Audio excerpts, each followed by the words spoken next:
Hi, my name's Henry Stratton. Today I'm going to talk to you about Asperger syndrome. Asperger syndrome has become much more widely talked about in recent years as we have learned more about it. Asperger's is on the autism spectrum but is less severe in nature. One interesting debate that is taking place today in this field is whether Asperger should be known as a high-functioning form of autism or a completely separate disorder altogether. Dr. Tony Atwood says that he believes they are very similar and should be known on the same spectrum, while others in the field argue that Asperger's children are fundamentally different and should not be on the same spectrum. Mainly, Asperger's affects an individual's ability to interact with others, while autism affects their cognitive abilities and is much more severe in nature. Most of these children who have Asperger's are very smart, but they do not know how to function socially in a classroom, which can lead to poor performances. Most of the time, the child is not identified as having Asperger's until they are in school. Some of the signs that a child may have Asperger's are repetitive language, conversations that centers around the self, eccentric vocal characteristics, clumsy or awkward motor skills, and many more. The syndrome was not identified until the 1940s by Hans Asperger and did not become very well known until the 1990s. Today, there is still much learning and research being done about the syndrome, and new data is coming in every day.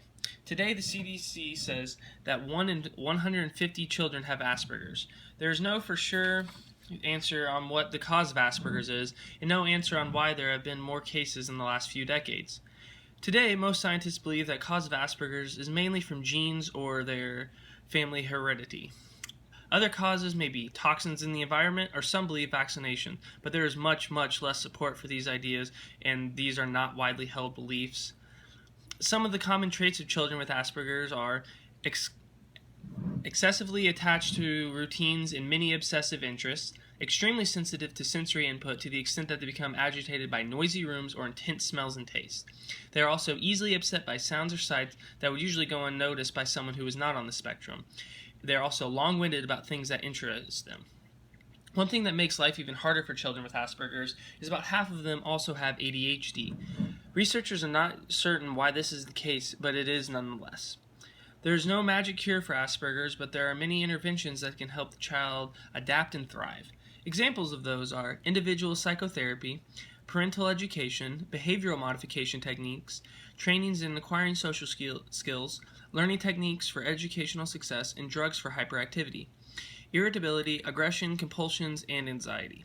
Many of these children will have IEPs and be covered under the Individual Disability Education Act, or IDEA, as well. So as a teacher, I will have to make accommodations for them in my classroom and make sure they are going to get the proper amount of help. It is not that these children are dumb, they simply just learn and interact with others in a different way than some of their peers. Given the right amount of interventions and proper instructions, they can succeed just as much as any other one of their peers. Thank you and have a good day.